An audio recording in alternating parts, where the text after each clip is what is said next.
ইনি হচ্ছে এমন একজন মহামানব যে কিনা পুরুষ হওয়ার শর্তেও একজন ছেলেকে বিয়ে করে 1.5 মাস সংসার করে। আজকের ভিডিওতে তোমাদেরকে জানাবো 3টা দুর্ধর্ষ নিউজ। 1 নম্বরে থাকবে 14 বছরের এক স্কুল ছাত্রীকে দলবদ্ধ ধর্ষণ বা গ্যাং রেপও বলতে পারো। আর 2 নম্বরে থাকবে ভুল ট্রেনে ওঠা এক মহিলা যাত্রীকে কৌশলে ধর্ষণ। আর 3 নম্বরে নিউজের সিগন্যাল তো প্রথমেই দিয়ে দিছি। রাজবাড়ির গোয়ালন্দে 1.5 মাস সংসার করার পর জানতে পারেন নববধূ একজন পুরুষ। মাহমুদুল হাসান শান্ত ছোট ভাকলা ইউনিয়নের হাউলি কেটলি গ্রামের মোহাম্মদ বাদল খানের ছেলে। এই মেয়েকে বিয়ে করেছিলেন, পরে জানতে পারে তিনি আসলে একজন পুরুষ। যদিও তিনি একজন কাপুরুষ, বাট তারপরও আমাকে ভিডিও বানার স্বার্থে তাকে পুরুষ বলতে হচ্ছে। গত শুক্রবার 25শে জুলাই সন্ধ্যায় এ তথ্য প্রকাশ্যে আসে। তারপর থেকে এলাকায় ব্যাপক চাঞ্চল্যকর সৃষ্টি হয়। এলাকাবাসীর মুখ থেকে জানা যায় নববধূ সামিয়ার প্রকৃত নাম মোহাম্মদ শাহিনুর রহমান। তিনি চট্টগ্রামের আমতলা ঈদগাহ বউবাজার এলাকার আব্দুল কাশেমের ছেলে। দীর্ঘদিন ফেসবুকে সামিয়া নামে একটি নারীর ছদ্মবেশে পরিচিত গড়ে তোলেন শাহিনুর। পরবর্তীতে গত 7 জুন তিনি শান্তর বাড়িতে চলে আসেন পরিবারের সম্মতিতে এবং স্থানীয়দের উপস্থিতিতে মলবি ডেকে শান্ত ও সামিয়ার বিয়ে সম্পন্ন হয়। তারপর থেকে নববধূ হিসাবে শান্তর পরিবারের সাথে থাকেন সামিয়া। কিন্তু 1.5 মাসেও কেউ বুঝতে পারেননি যে তিনি একজন আসলেই পুরুষ। তবে সম্প্রতি তার কিছু আচরণ দেখে পরিবার ও শান্তর মনে সন্দেহ তৈরি হয়। তারপর গত শুক্রবার বিকালে নিশ্চিত হয় যে সামিয়া আসলে একজন প্রকৃত পুরুষ। তারপর এই ঘটনা এলাকায় ছড়িয়ে পড়ার পর ব্যাপক পরিমাণে হইচই শুরু হয়ে যায়। এমনকি বিষয়টা সামাজিক যোগাযোগ মাধ্যম ইউটিউব ফেসবুকে আসার পর ব্যাপক পরিমাণে ভাইরাল হয়। এদিকে শান্ত জানায় ফেসবুকের মাধ্যমে সামিয়ার সঙ্গে তার পরিচয় হয়। তারপর থেকে তাদের মধ্যে একটা প্রেমের সম্পর্ক গড়ে ওঠে। তারপর একদিন হঠাৎ সে আমাদের বাড়িতে চলে আসেন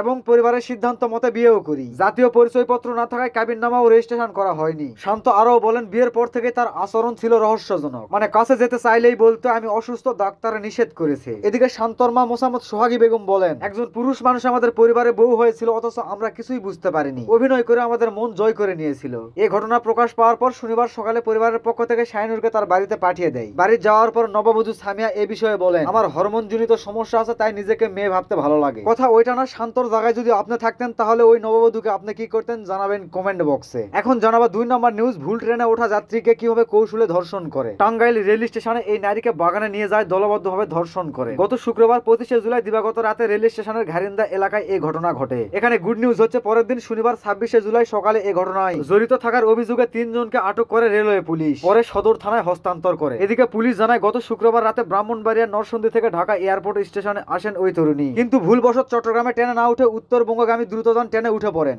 এরপর ট্রেনে উঠে ওই নারী ঘুমিয়ে পড়েন। ঘুম থেকে উঠে যাত্রীদের কাছে জিজ্ঞাসা করে জানতে পারেন তিনি টাঙ্গাইলে এসেছেন। এরপর রাত 12:30টার দিকে ওই তরুণী টাঙ্গাইলের ঘারিন্দা স্টেশনে নামেন। এরপর স্টেশনে থাকা অটো চালক দুলাল দাস তাকে ঢাকার ট্রেনে উঠে দেওয়ার কথা বলে স্টেশনের পিছনে বাগানে নিয়ে যান। তারপর সেখানে ওই তরুণীকে জোরপূর্বক ধর্ষণ করেন। তারপর স্টেশনের পাশে ব্রাহ্মণ কুশুরিয়া রূপমিয়ার বাড়িতে নিয়ে যান ওই তরুণীকে। বাড়িতে নিয়ে যাওয়ার পর রূপমিয়া ও সজীব খান ধর্ষণ করে ছেড়ে দেন এই তরুণীকে। তারপর এই তরুণী ভোরে স্টেশনে এসে রেল পুলিশকে ধর্ষণের বিষয়টি জানান। তারপর রেল পুলিশ বিষয়টি থানা পুলিশকে জানান। এরপর থানা পুলিশ অভিযান চালিয়ে সকালের দিকে 3 জন অভিযুক্ত ব্যক্তিকে গ্রেপ্তার করেন। এদিকে টাঙ্গাইল থানার ভারপ্রাপ্ত কর্মকর্তা ওসি তানভীর আহমেদ বলেন ওই তরুণীর বাড়ি ব্রাহ্মণবাড়িয়ার নাসিরনগরে। ওই তরুণী বাসা বাড়িতে কাজ করেন, তিনি বাদী হয়ে থানায় অভিযোগ করেছেন। আসামিকে গ্রেপ্তার করা হয়েছে এবং ওই তরুণীকে পরীক্ষা করার জন্য হাসপাতালে পাঠানো হয়েছে। এখন জানাবো এই ভিডিও লিস্টের 1 নাম্বার নিউজ। খাগড়াছড়ির ভাই বোন ছাড়াই 8ম শ্রেণীর কিশোরীকে দলবদ্ধভাবে ধর্ষণ করেন এবং ওই কিশোরীকে গত বৃহস্পতিবার রাতে চট্টগ্রাম মেডিকেল কলেজ হাসপাতালে ভর্তি করা হয়েছে। তারপর ওই ঘটনার প্রতিবাদে গত শুক্রবার খাগড়াছড়ি ও রাঙামাটির বিভিন্ন স্থানে বিক্ষোভ সহ নানান কর্মসূচিও পালন করেন। স্থানীয় সূত্রে জানা যায় গত 27শে জুন ভাই বোন ছাড়া পুলিশ ফাঁড়ির পাশে আত্মীয়ের বাড়িতে সংঘবদ্ধ ধর্ষণের শিকার হয় মণিগ্রাম হাই স্কুলের 8ম শ্রেণীর ওই ত্রিপুরা শিক্ষার্থী। আর ওই শিক্ষার্থীর বয়স ছিল মাত্র 14 বছর। ঘটনার পর ওই কিশোরী লোক লজ্জা ও ভয়ভীতের কারণে